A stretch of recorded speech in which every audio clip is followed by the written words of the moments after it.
closing reception. I hope everyone's enjoyed their day so far and enjoyed their breakout sessions. And so it's with great honor and privilege that I get to introduce you to composer Dr. Anthony Brandt.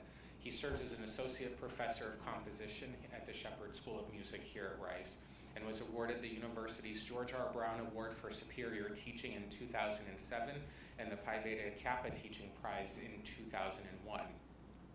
His honors include a commission from the Library of Congress and grants from the National Endowments for the Art, Meet the Composer, the Houston Arts Alliance, the New England Foundation for the Arts, and the Margaret Fairbrink Jory Copy Assistance Program. Dr. Brandt is the co-founder and artistic director of the Houston-based contemporary music ensemble Musica, winner of a 2013 and 2016 Adventurous Programming Award from Chamber Music America, and recognized with 8 awards from the National Endowment for the Arts. Musica presents free concerts at the Contemporary Arts Museum here in Houston. It has one of the largest educational programs of any contemporary music ensemble in the United States, with over 50,000 public school students having participated in the past 12 years, all at no cost to the schools. Dr. Brandt and neuroscientist David Eagleman, who's also a Rice alum, have co-authored The Runaway Species, How Human Creativity Remakes the World. In addition, Dr. Brandt, neuroscientist Robert Selleck, and violinist Molly Gebrian have published a paper on music and early language acquisition and have co-authored a chapter on the same subject. He's currently a principal investigator in a stroke recovery research program at Houston Methodist's Center for the Performing Arts Medicine. And so with that, he is joined by 4 of his students that will be accompanying him during this program. And so without further ado, Dr. Brandt. Thank you. Can you hear me? Yes, great. Thank you, Daniel. Thank you. Appreciate it. Thank you all for being here. Hope you're having a wonderful day at Rice Classroom Connect. I'm honored to be with you here today to share some of the work I've done with neuroscientist David Eagleman. If you're not familiar with David's work, he is the host of the PBS series The Brain, which I believe is streaming on Amazon right now, and I highly recommend it. So in the first part of my talk, I'd like to show that creativity is a fundamental part of every human brain, and that no matter what we're creating, it involves certain basic tools and strategies. And then in the second half, I'd like to demonstrate how art forms such as music give us some of our most direct views of creative thinking and action. For the musical examples, we'll be focusing on the string quartets of Beethoven, and we'll close by listening to an entire movement. And I'm grateful to have with us here today 4 outstanding students from the Shepherd School of Music: Samuel Park and Evie Chen, violin, Erica Schwartz, viola, and Katherine Audas, cello. So for countless generations, beavers have built their dams the same way, and birds their nests, and spiders their webs. But humans aren't like that. Here's the way we built shelters for ourselves 10,000 years ago, and 100 years ago, and today. And not only do the skyscrapers not look like the buildings of 1,000 years ago, they don't look like each other. So what makes human brains so special? Well, first of all, there's the sheer number of neurons. A bee brain has, oops, that's not a bee. Oops, where did the bee go? Well, there should have been a bee there. Bee brain has 1 million neurons. Hold on.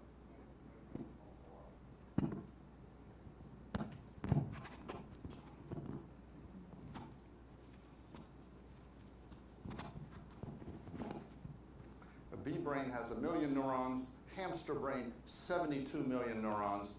Rhesus macaque monkey, over 6 billion. But we've got over 86 billion neurons in our brains. So that's a lot more firepower. But there are other important differences, and maybe one of the most important is that animal brains come largely pre-programmed. Most of their neural pathways are fixed, like links in a chain. Those hardwired neurons are what give animals their repertoire of instincts and reflexive behavior. So it's why when you go to a national park, there's a sign that tells you how to behave if you see a bear: put your arms wide, walk backwards, talk with a loud voice. You can't say, look, I'm a donor to the park, please don't eat me, because the bear's responses are basically reflexive. In contrast, human brains are constantly reorganizing themselves. We have some hardwired instincts, but we're also capable of much more flexible behavior. One of the most important discoveries of recent neuroscience is that our brains remain plastic throughout our lifetimes in a perpetual state of neural remodeling. Now, two of the most important functions of the brain are predicting the future and decision making. It's why we have memories, to make better predictions and decisions. For instance, there's a sea squirt that spends its early adult life searching around for a nesting place. And then, when it finds one, it attaches itself permanently and eats its own brain. It is the ultimate couch potato. Its life having become perfectly predictable, it doesn't need to think anymore. Now, in animal brains, the prefrontal cortex is the part of the brain that enables us to simulate possible futures. And notice how much larger ours is compared with other mammals, and how much greater the percentage of total brain mass. And that's true of every human brain. As a result, we have an enhanced ability to speculate about possible futures. In fact, one of the important roles of language is not just referential meaning, pointing that's a wall, this is a chair, desk, etc., but also its ability it gives us to share these hypothetical scenarios with each other. So we can say, if you just wait a month, you'll pay less for that car, or you'll have a great time if you come to the party tonight. That way of thinking is second nature to us, and we do it all the time. There's more to it than that. As far as we can tell, other animals mainly have the ability to envision things that have already occurred. They learn from experience, but they remain anchored to it. Humans appear to have an enhanced ability to envision things which have never occurred and may never occur. No other animal seems to be able to unmoor itself from reality like we can. So imagination can be thought of as predicting something that has never happened before, and creativity as making it come true by human hands. The more unlikely the prediction, the more original the creative thinking. So Shakespeare's Macbeth offers an illustration. In the middle of the play, an apparition tells Macbeth that he'll never be defeated unless the forest around his castle starts moving. Well, that's pretty unlikely, so for a while, Macbeth is super confident. But then his enemy Malcolm instructs his soldiers to cut down the trees in that forest and shield themselves with them as they march on the castle, an ingenious way to conceal their numbers. And so something that has never happened before comes to pass by human hands. That's creativity. So in ways both small and large, humans are constantly envisioning futures that don't exist yet and then bringing them to life. Well, why is that? Our large and flexible brains are part of the answer, but along with that, we're one of the few social species on the planet. We're not the fastest, or the strongest, or the fiercest creatures, but as the world's first hunter-gatherers, our ability for teamwork has been vital for our survival. And in order to engage each other socially, we have to overcome a phenomenon called repetition suppression. So human brains consume about 20% of the body's energy. So that's 3 pounds of stuff on our head consuming 1/5 of the total energy that we consume. 1 million years ago, long before refrigerators and 24-hour mini-marts, wasting energy was very risky. So our brains evolved to be ruthlessly efficient. If the brain recognizes that a stimulus is repetitive or predictable, it pays less and less attention to it. That's what you're seeing in these brain scans, which show less and less of a response to the same stimulus. So at the top, you see the third time the person is showed the stimulus, and a good part of their brain is lit up. By the 24th time, the brain is like it doesn't even notice at all. So if you've been married for any amount of time, you've probably experienced repetition suppression. Well, we tune out to the familiar. And that's a problem if we want to bond with each other and maintain long-term relationships. We can't keep zoning out. But surprise engages us. Our brain gets excited when it experiences something new or unexpected. So we have a biological mandate to surprise and impress each other. Our ability to imagine possible futures and our social natures are in a virtuous loop with each other, supercharging our creativity. So humans are very creative. Where do new ideas come from? The answer is they evolve from prior experience. Look carefully at any invention and you'll see its lineage. All new ideas belong to a family tree.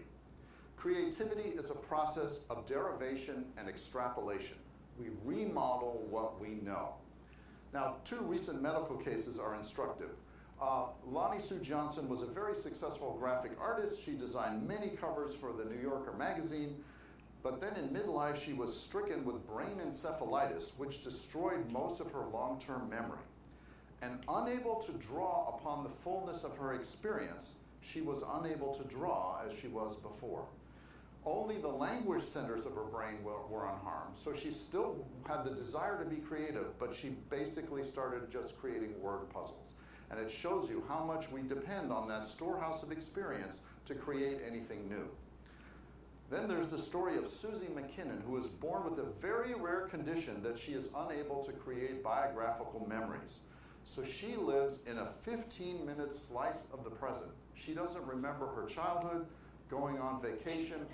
Her husband says they're very happily married because she never remembers that they argued. And what's significant for us is if you ask her to imagine possible futures, like where would she like to go on vacation, she can't, because she doesn't have anything to draw upon to project into that future. So these 2 stories illustrate how much we depend on what we know in order to imagine. Now, on the one hand, there's comfort and efficiency in routine. We all depend on that. On the other hand, we crave surprise. And as a result, as we remodel our experiences, our brains are in a constant tug of war between novelty and familiarity. Too familiar and we're bored, too novel and we're confused. Creativity lives in that tension. And that's why our world is so densely populated with skeuomorphs, the digital icons representing objects in the physical world. So the save icon is a floppy disk, even though that hasn't really been part of computer hardware for over 10 years. The phone icon is an old phone handset, which most of our kids have never seen. We send email in an envelope letter, and we throw out files we don't want, even though they're just zeros and ones, into a trash can. All of this is a way of keeping an umbilical cord to the past. So, new ideas emerge from prior experience. Is there a way to describe how new ideas evolve in the brain? David and I argue that when it remodels our experience, the brain relies on 3 basic tools or strategies. In bending, an original is twisted out of shape or transformed in some way. Fonts are an example of bending. Why do we need thousands of ways to write the same alphabet? Because of our compulsion to bend. In breaking, a whole is taken apart and something new made out of some or all of the pieces.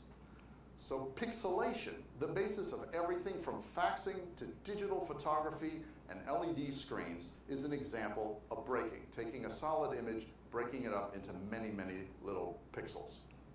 And in blending, 2 or more sources are merged. Fusion cuisine is an example of blending. So bending, breaking, and blending are all around us, working together to enable us to innovate. So for instance, in the lab, reprogramming T cells to fight leukemia is a form of bending, taking something that already exists and modifying it. Editing out dangerous mutations of heritable genes using the CRISPR method is a form of breaking. And creating transgenic species is an example of blending. These 3 of these mice glow in the dark thanks to the fluorescent gene from a jellyfish. So in examples like these, the creativity that produces it is often hidden from us and even inaccessible. So there's a lot of creativity that goes into an iPhone, but you need a special screwdriver called a pentalobe to open it. And there's this wonderful phrase in a review of a book about the iPhone where the reviewer says, the iPhone knows everything about us, but we know very little about it. One of the most important functions of the arts is that they take the creativity that's often hidden around us and put it on display. They expose the innards of the creative process. Take Beethoven. To create his main themes, Beethoven bends, breaks, and blends the music he knows and loves. Beethoven didn't invent any scales, and he didn't come up with any new notes. Rather, he used the same scales and chords as everyone else in his time and place, refashioning these musical materials into memorable new ideas. That's already very creative, but Beethoven doesn't stop there. In the course of his piece, he'll take it one step further. Right in front of us, he will bend, break, and blend the themes he's made. That's when his creativity is most exposed, where we can all hear it. So at the end of this talk, we're going to perform the entire first movement of Beethoven's String Quartet, Opus 59, number 1. Let's listen now to the main theme.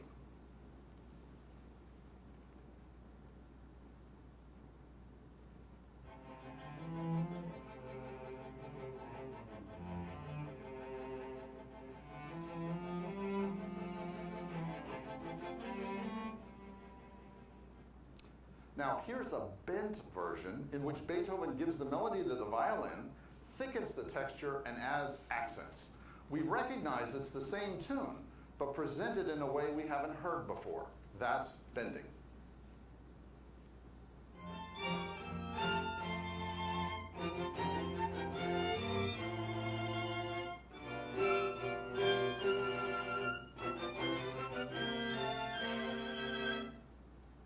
Thank you. Now here's the main theme again.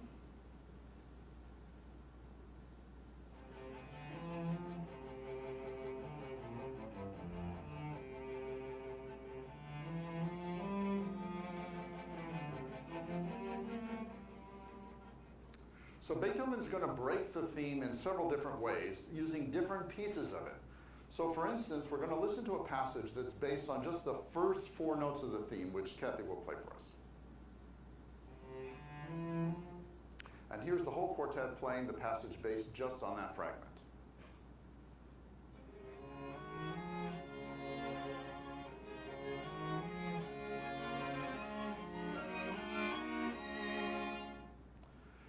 And now we're going to listen to a different fragment, this time from the middle of the theme. Again, Kathy will play for us just that fragment.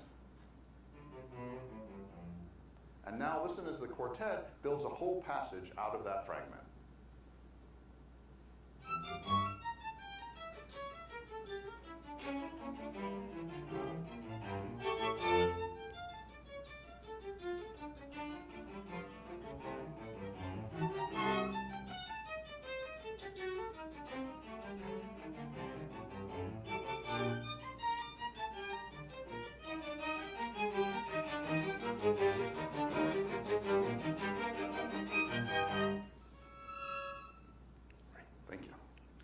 Now to blending.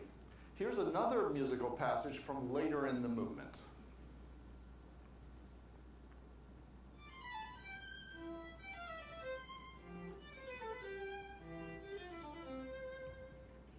And here's a blend where the main theme we heard before is combined with this new passage.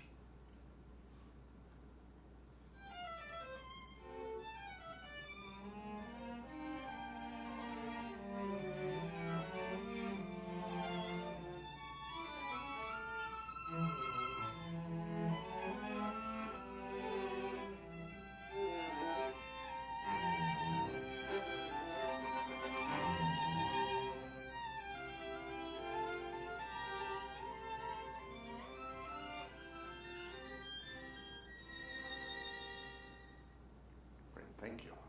So as we'll hear later, Beethoven will continually remodel his themes, offering us a workshop in the basic tools of creativity.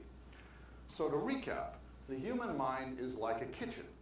Our storehouses of experience provide the ingredients, which we then bend, break, and blend to create new mental recipes, such as these edible balloons made with green apple puree and helium, the world's first floating food. Now, it's not always easy to innovate. That's because brains, in an effort to be efficient, tend to follow paths of least resistance. Certain neural pathways become reinforced over time and become the ready answer, the first thought that jumps to mind. But it's hard to create a surprise by following those paths of least resistance. Innovation requires stepping off those well-worn paths and exploring the brain's vast forest of connectivity. That's why going beyond the first answer and proliferating options is such an important part of the creative process. Now, a lot of the time, that proliferation will happen behind the scenes. For instance, Apple has an entire department devoted only to proliferating options for the iPhone box. And when IBM Watson first appeared on the television game show Jeopardy! The company wanted Watson to be a little bit more attractive than just a box on stage. So they hired a graphic designer, Joshua Davis, to design Watson's avatar. And riffing off of IBM's One World logo, Davis proliferated ideas, and you can see 6 of them there on the slide. But all the TV audience saw at the end was the final choice that competed on Jeopardy! Now, when you have art forms like jazz improvisation, visual art series, and classical theme and variations, those put the proliferation on display. So the goal isn't to find one solution, but as many good solutions as possible. So in this next excerpt, we're going to hear Beethoven take a Russian folk melody and proliferate options right in front of us, finding constantly new ways to present the theme. Towards the end, you'll even hear Beethoven blend the theme with itself.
Thank you.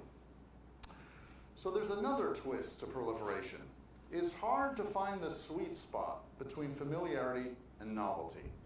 Stay too close to the familiar and you may get passed by. So let's talk about blockbuster video for a moment. So that was actually pioneered by a computer software designer who designed the software which made sure that the best-selling titles were always in stock. So when you drove to your Blockbuster, you wanted to watch an Avengers movie or Mission Impossible, it was there on the shelf. And its peak, that software was so successful and Blockbuster was so popular that they had over 9,000 stores in the United States. But, of course, they failed to anticipate the move to streaming video. And now all but one store in the US is closed.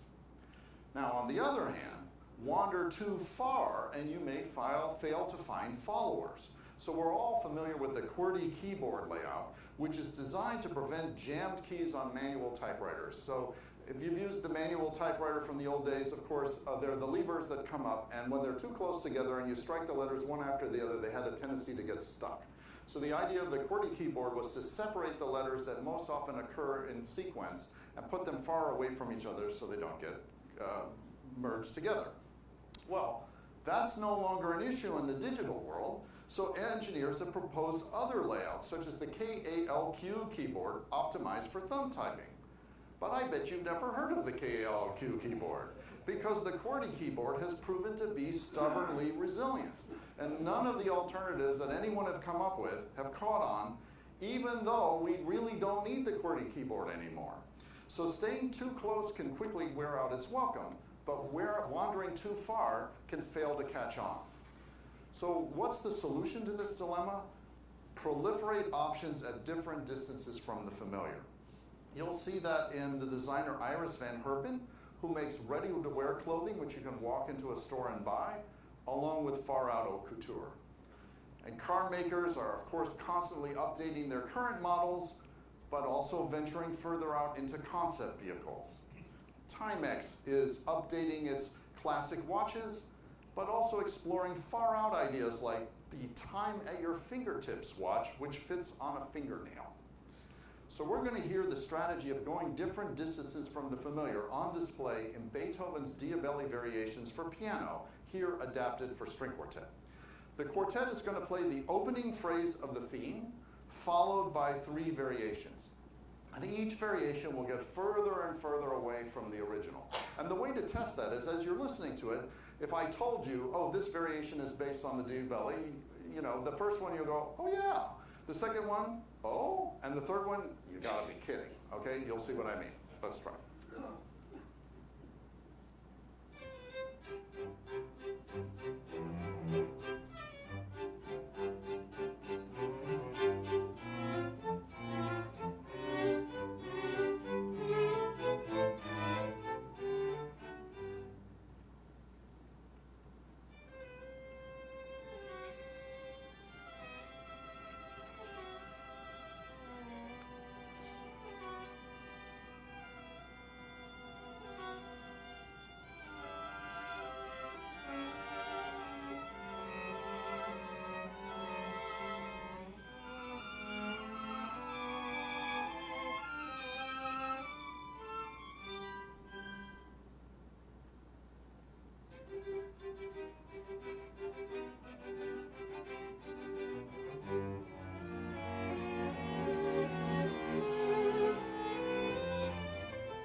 So pieces like the Diabelli Variations lay bare Beethoven's strategy of not remaining at a fixed distance from the familiar, but scouting near and far. So we've seen how Beethoven bends, breaks, and blends his themes, proliferates options, and takes them different distances from the familiar. All part and parcel of the thinking that underlies all human creativity, and in ways that we can all hear. Now I'd like to show you how Beethoven also helps demonstrate the virtuous loop between our imaginations and our social natures. Now, around the world, most music making is participatory. The audience is invited to join in. But Western classical music is different, and it's a bit of an outlier. The audience is asked to sit quietly in the dark and just pay attention. That makes this music especially vulnerable to repetition suppression. If the performance becomes too repetitive or predictable, our brains are likely to tune out. Remember that a musical performance is just vibrating air, a series of sound waves that appear and disappear.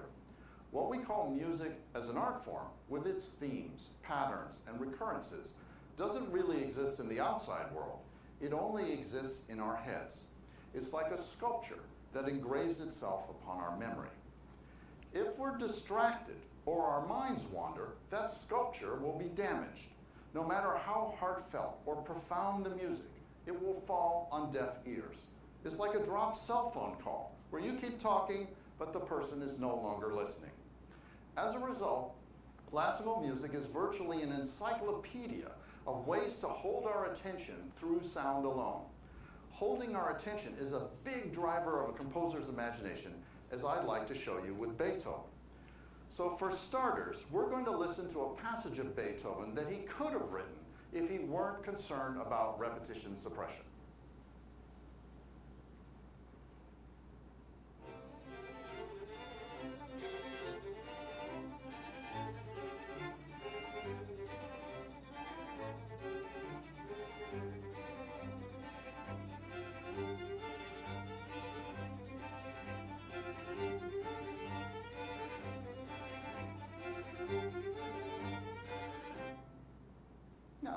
keep in mind, even bad Beethoven is still pretty good.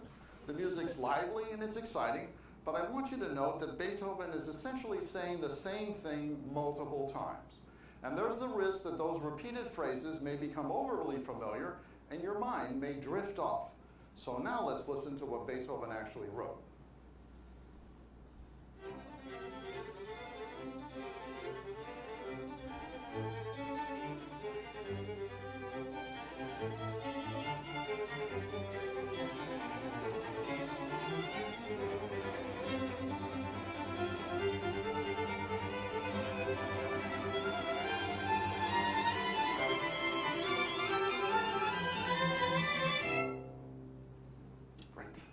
So as you heard, Beethoven may be repeating himself, but he doesn't say the same thing the same way twice.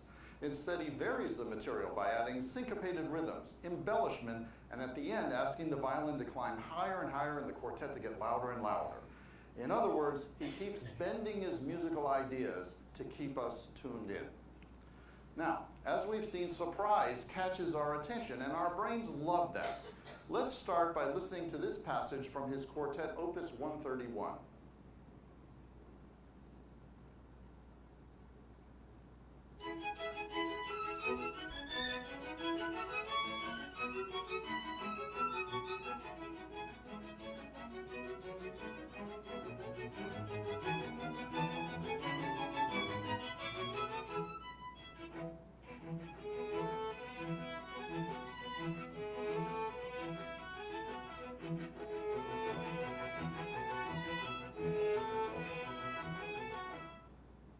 Now, Beethoven is going to bring that music back several more times, and there's nothing stopping him from bringing it back always the same way, like this.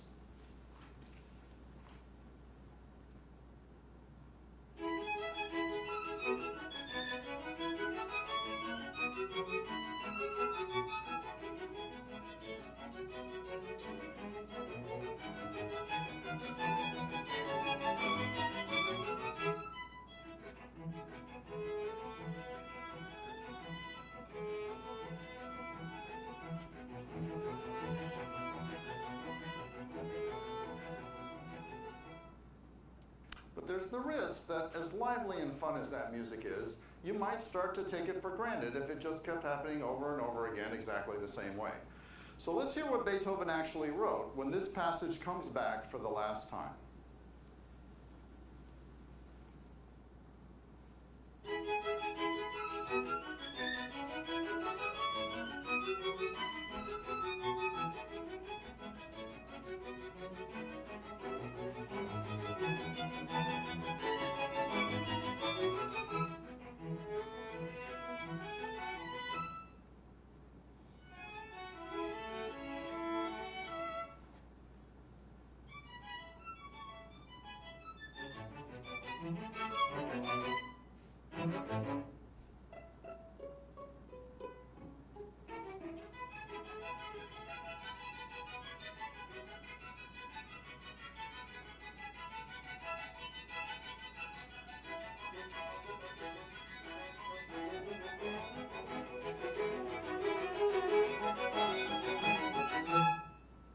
So what did we hear? Beethoven unexpectedly chopped up one of his themes and also sprinkled in some other music from elsewhere in the movement. He also bends the sound by asking the players to play close to the bridge. That was that kind of ghostly sound that you heard near the end. So Beethoven is walking a tightrope here between novelty and familiarity. All of the surprises are music that we've heard before, but now broken up and mixed together in unexpected ways. That makes his music both surprising and comprehensible. Now, making us wait is another way of holding our attention. The neuroscientist Michael Gazzaniga has written about the importance of delayed gratification in human behavior. Our ability to put off rewards helps us maintain our interest and concentration on complex tasks. In music, delayed gratification occurs whenever we're expecting an arrival, a resolution, a resting point, but the composer puts it off. Let's listen to this bad Beethoven in which the music lands right away on a clear arrival point.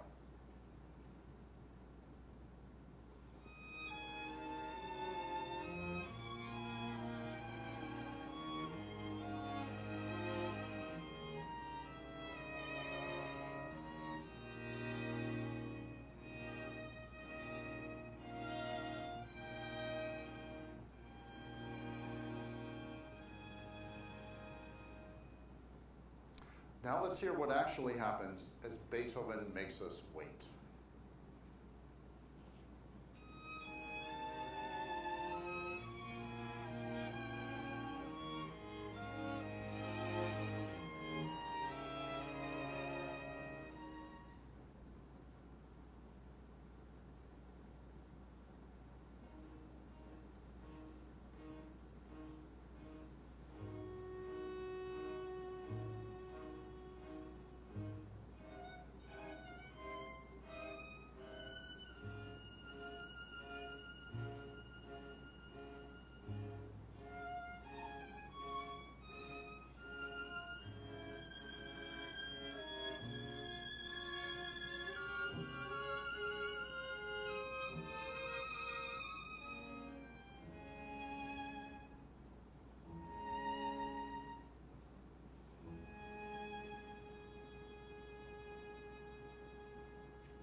Thank you. So rhetorical reinforcement is a way of calling attention to something by having multiple emphases occur simultaneously. It's what makes our birthday feel special. People give you presents. Your Facebook friends send congratulations. You blow out candles and eat cake. A lot of things happen at the same time to show you that the event is significant. It's like putting an exclamation point on our experience. Rhetorical reinforcement also gives us confidence in our perceptions. For instance, at a baseball game, when a player on the home team hits a home run, think about what happens. The crowd jumps to its feet. The scoreboard lights up. Music starts playing. Teammates swarm at home plate. A little choo-choo train filled with oranges rides by. You don't have to be a baseball fan to realize that something significant has occurred. The coordinated response makes it emphatically clear. Now, something similar to the home team hitting a home run can happen in music. Let's listen to this main theme. This is from the Opus 74 harp quartet.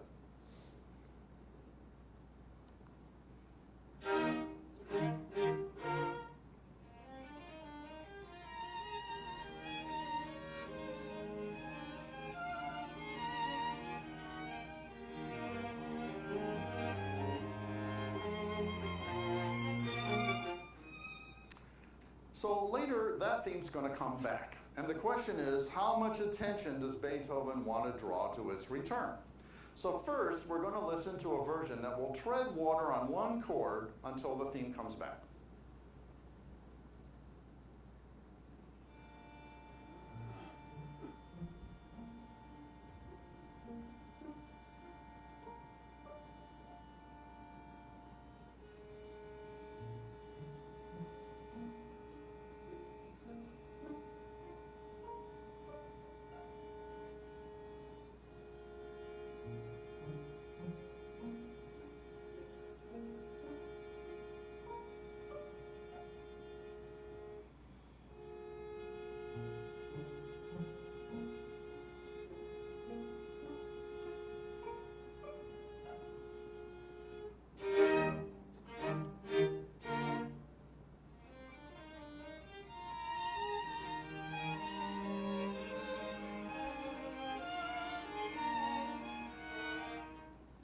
Now, Beethoven's going to hold that same chord just about the same amount of time.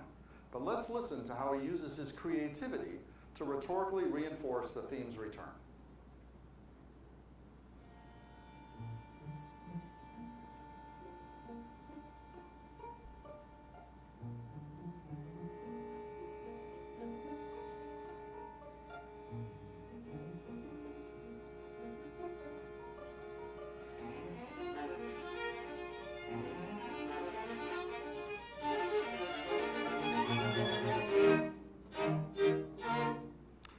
instead of just holding the chords steady, you heard him speed up the rhythm, thicken the texture, raise the volume, and expand the range.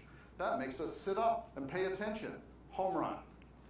So Beethoven's inventiveness is amplified by the need to hold our attention. He'll deploy the strategies we've just heard and many others to keep us involved. And from one work to the next, he'll constantly switch up how he applies these strategies because if his means for holding our attention become too predictable, that defeats the whole point. So thus, in Beethoven's music, we get to experience very directly the virtuous loop between our internal simulations and our social natures. Now let's listen to the entire first movement of Beethoven's String Quartet, Opus 59, number 1.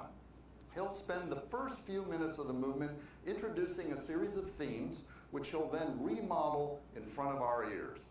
There's so much inventiveness going on in this piece that there are only a handful of identical measures. I hope you'll enjoy it.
much.